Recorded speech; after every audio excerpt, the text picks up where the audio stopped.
The Appalachian Mountains with their deep valleys and dense forests hold stories as ancient as the very rocks that support their steep slopes.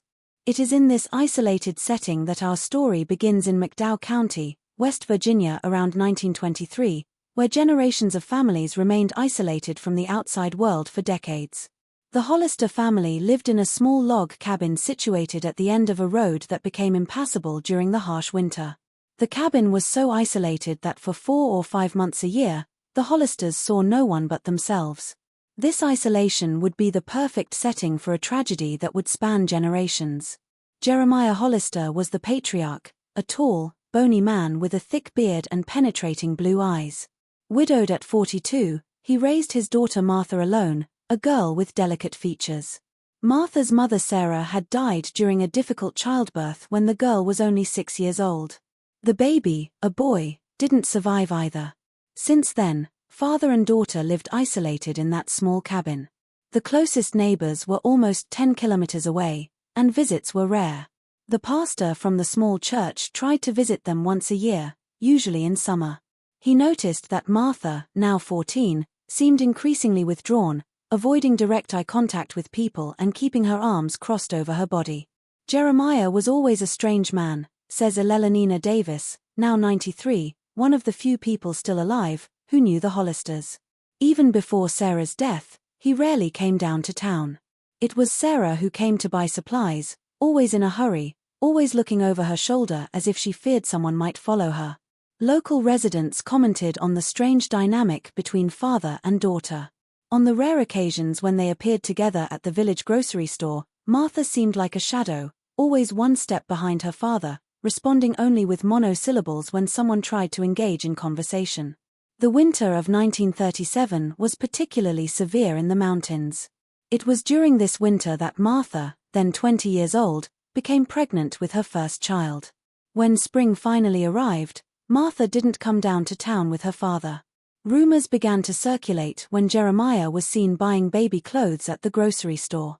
"My daughter is expecting," was all he said, his face as impassive as the mountain rocks. Suspicions grew among local residents. Martha had not been seen with any man, and no one had climbed the mountain to court her. The community began to whisper increasingly dark theories.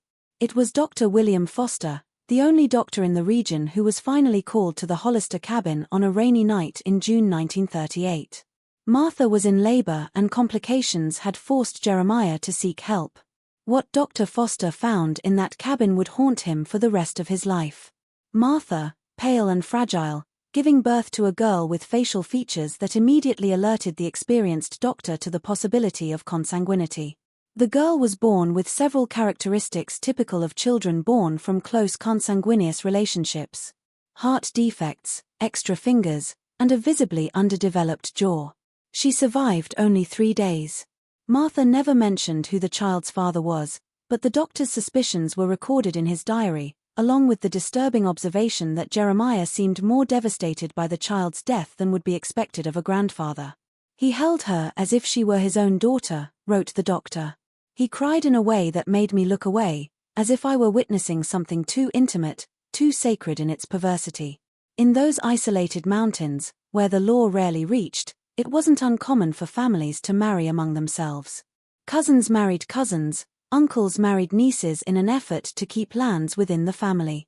But even in this context, certain boundaries were respected.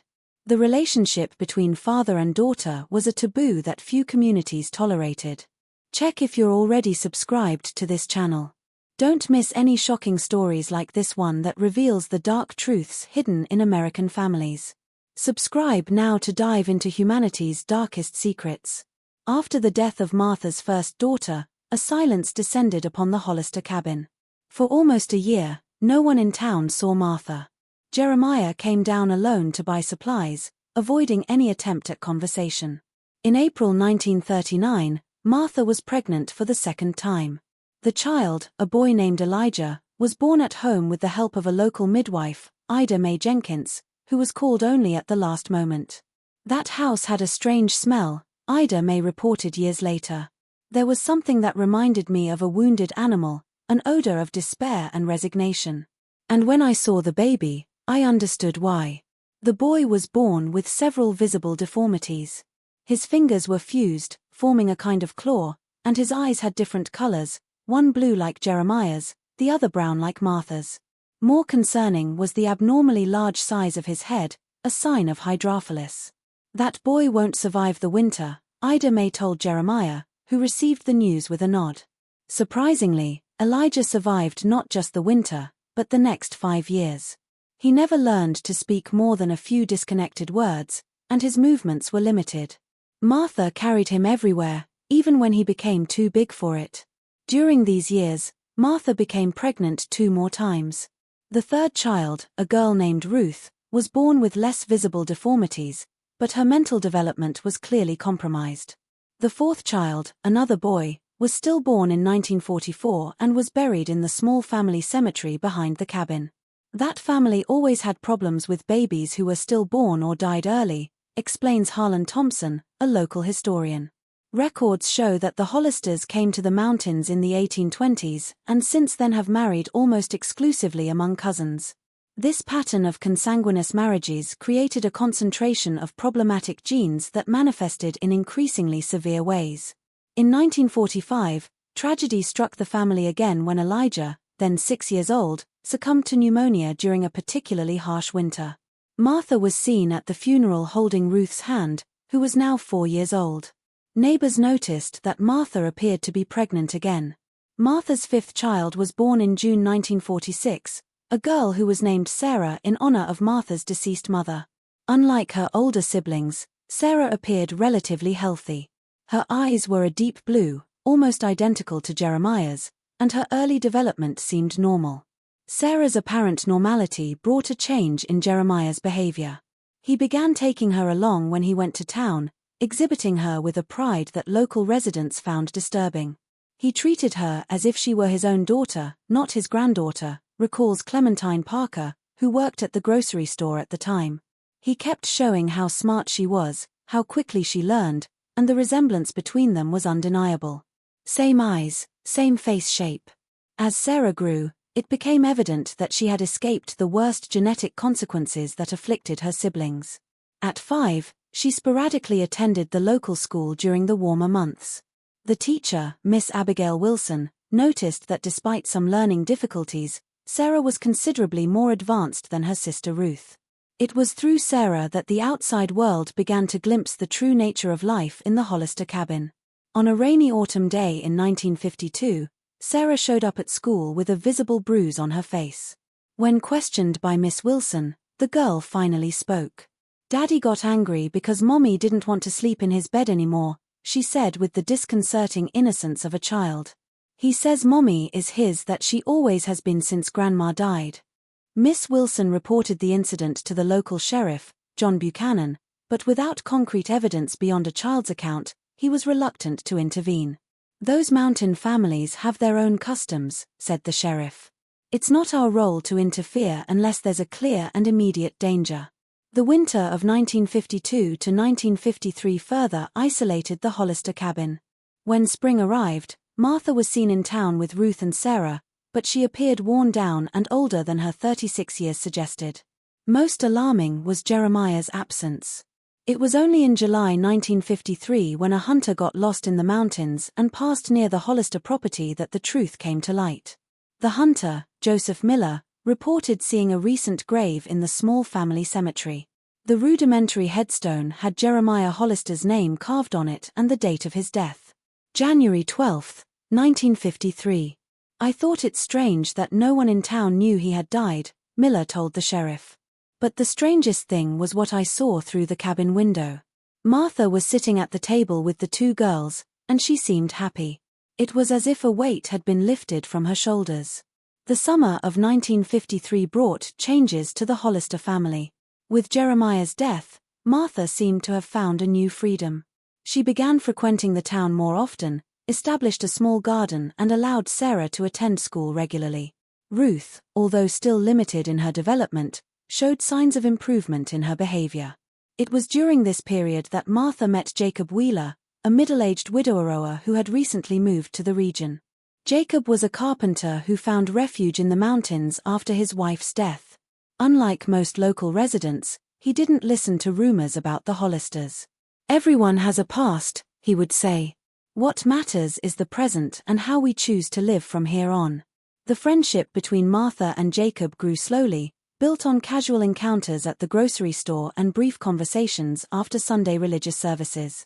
For a woman who had lived her entire life under the oppressive control of her father, Jacob's simple kindness was like water in the desert. In October 1953, Jacob asked permission to formally court Martha. The community reacted with a mixture of shock and morbid curiosity. How could a decent man like Jacob be interested in a woman with Martha's past? But secrets in small communities rarely remain buried forever. On a Sunday afternoon after church, Clementine Parker approached Jacob in the church parking lot. "You know who those girls' father is, don't you?" she asked, her voice low but loaded with insinuation. Jacob, uncomfortable with the question, replied that he assumed the father was Martha's deceased husband. Clementine let out a dry laugh. "Martha was never married, Jacob. Those girls, their father is the same man who was Martha's father. Jeremiah Hollister kept his own daughter. As well, you understand what I'm saying. You're getting involved with a cursed family." The revelation hit Jacob like a physical blow. He drove aimlessly along the winding mountain roads for hours trying to process what he had just heard. When he finally returned to town, it was already night. He drove to the Hollister cabin. Martha was sitting on the porch as if waiting for him. "You found out, didn't you?" she asked, her voice calm, resigned. Jacob nodded, unable to find words. "I understand if you never want to see me again," Martha continued. "But before you go, I'd like you to hear my story." And so, under the starry sky of the Appalachian Mountains, Martha Hollister told her story. How her father had begun to abuse her shortly after her mother's death. How at 14 she had tried to run away once, only to be found and dragged back to the cabin, where Jeremiah kept her chained to the foot of the bed for weeks as punishment. How over the years she had become pregnant several times, giving birth to children who carried the genetic weight of that forbidden union. "I loved them, you know," she said, silent tears streaming down her face, despite how they were conceived, despite the deformities, despite everything.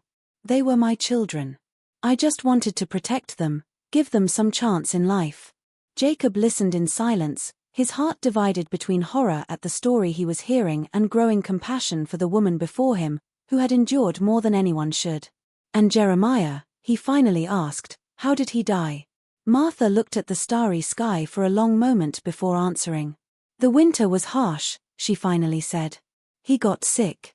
Pneumonia, probably. He refused to go down the mountain to see the doctor. One day, he simply didn't wake up." There was something in the way she said it, an almost imperceptible hesitation that made Jacob wonder if he was hearing the whole truth. But who was he to judge this woman after all she had been through? "On the day he died," Martha continued, "I felt like I could breathe for the first time in decades.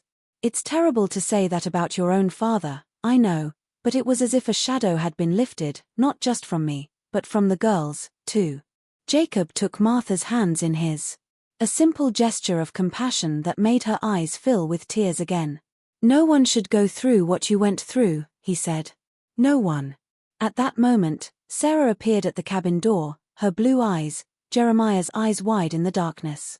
"Mommy," she called, her voice small and uncertain. Martha turned to her daughter.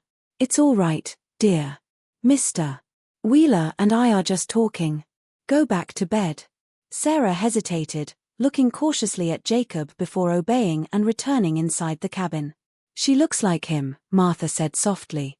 "Sometimes when I look at her, I see him looking back at me and my heart freezes for a moment, but then she smiles or says something kind, and I remember that she is not him. She is herself despite everything. Have you ever wondered how many Marthas are hidden out there, suffering in silence, trapped in cycles of abuse that pass from generation to generation? Leave in the comments, break the silence to show that we are attentive to these stories that need to be told. The following months brought an almost normal routine to the Hollister cabin. Jacob visited regularly, helping with repairs on the property and bringing small gifts for the girls. The transformation in Martha was remarkable. The woman who once avoided eye contact and flinched at the slightest noise now occasionally smiled. The relationship between Jacob and Martha became the main topic of local gossip. "It's not natural," commented Abigail Simmons, one of the local matriarchs, "a decent man like Jacob, getting involved with, well, we all know what she is." "She didn't do anything," replied Elelenina Davis. "She was a victim, not a perpetrator. And those girls are innocent of any sin of their parents." Meanwhile, in the mountain cabin, Martha struggled with her own internal demons. At night, after the girls were asleep, nightmares frequently woke her, sweaty and trembling, the ghost of Jeremiah still very real in her mind. "Sometimes I think I see him," she confessed to Jacob, "standing in the corner of the room or at the edge of the forest. I know it's not real, but it seems so real." Jacob gently suggested that she might benefit from talking to someone. Martha initially resisted the idea, fearing judgment and exposure. But when the nightmares began to affect her daily well-being, she finally agreed. Dr. Richard Montgomery, a psychiatrist who visited the larger town once a month, became an unexpected ally. A progressive man for his time, he had studied the effects of prolonged trauma and understood that Martha's behavior was not the result of some moral deficiency, but rather a natural response to years of abuse. With his support, Martha slowly began to process her trauma. It was a painful path, full of relapses and moments of despair, but also of small advances and glimpses of hope. Meanwhile, Sarah, now 7 years old, flourished in school. Her natural intelligence combined with a fierce determination to learn compensated for the occasional difficulties she faced due to her genetics. Ruth, although never capable of a completely independent life, developed surprising skills in sewing and crafts. But as the girls grew, inevitable questions arose. Sarah, in particular, began to ask questions about her father. "Why don't I have a father like the other children?" she asked Martha one night. Martha froze, the glass of water in her hand trembling slightly. How to explain something so complex and disturbing to a child? "Your grandfather Jeremiah took care of us after your father left," Martha finally said, choosing her words carefully. It wasn't exactly a lie, but it emitted the darker truth. "And where did my father go?" Sarah persisted. He wasn't ready to be a father," Martha replied, feeling the words inadequate as soon as they left her mouth. Sarah, with the perspicacity of children, realized there was more to the story than her mother was willing to share. But like many children in complicated family situations, she learned not to press certain issues. In 1956, 3 years after Jeremiah's death, Jacob asked Martha to marry him. It was a simple proposal made during a picnic in a sunny clearing near the cabin. Martha, taken by surprise, didn't respond immediately. "Are you sure?" she finally asked. "After all you know about me, about my past." Jacob took her hands in his. "I know you, Martha. Not just your past, but who you are now. A survivor. A mother who would do anything for her daughters. A woman with more strength than anyone I've ever known." Martha looked at him, tears in her eyes. "I don't know if I'll ever be as normal, if I'll ever be able to be a wife in the way you deserve." "I'm not asking you to be something you're not," Jacob replied gently. "I'm asking to build something together, at our own pace, in our own way." The wedding was a small ceremony held in the cabin itself with only a few guests. Life as Mrs. Wheeler brought a new sense of legitimacy for Martha in the community. For Sarah and Ruth, Jacob became the father figure they never had. Patient, gentle, encouraging. But the past has a way of resurfacing when least expected.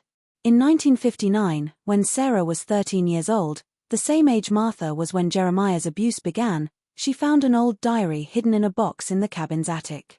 It was her mother's diary, begun shortly after the death of her grandmother, Sarah.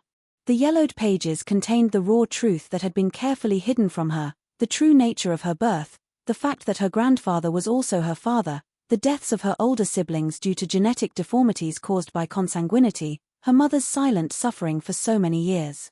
When Martha found Sarah sitting on the bed, the diary open in her lap and silent tears streaming down her face, she immediately knew what had happened.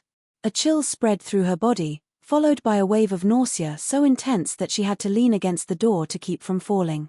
"Is it true?" asked Sarah, her voice small and broken. "Grandpa Jeremiah was my father."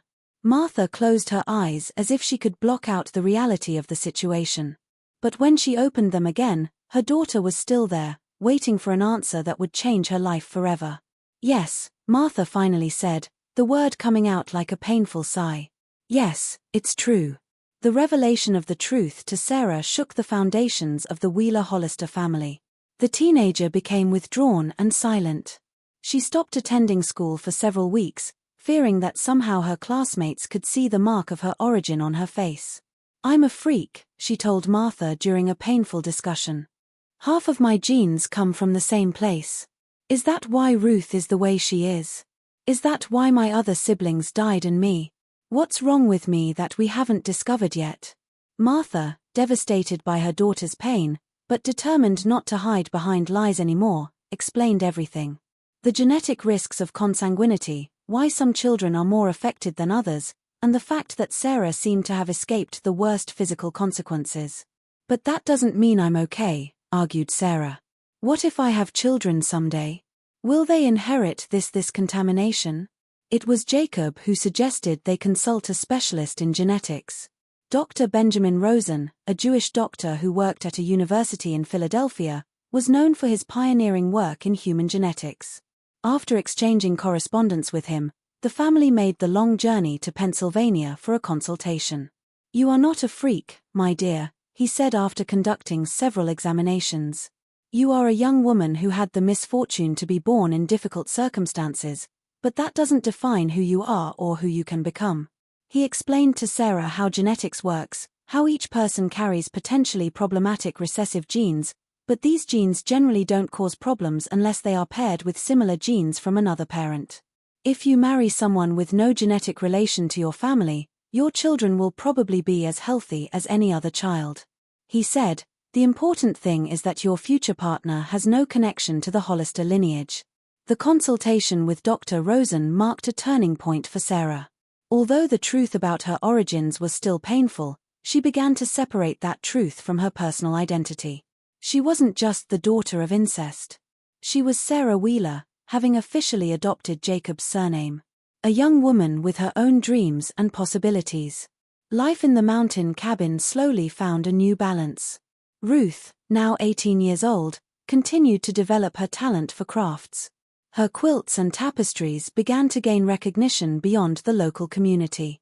In 1962, Sarah at 16 met Michael Prescott, the son of a university professor who had moved to the region to study the culture and music of the Appalachian Mountains.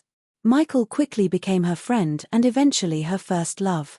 When Sarah finally gathered the courage to tell Michael about her family history, fearing his rejection, he surprised her with his response.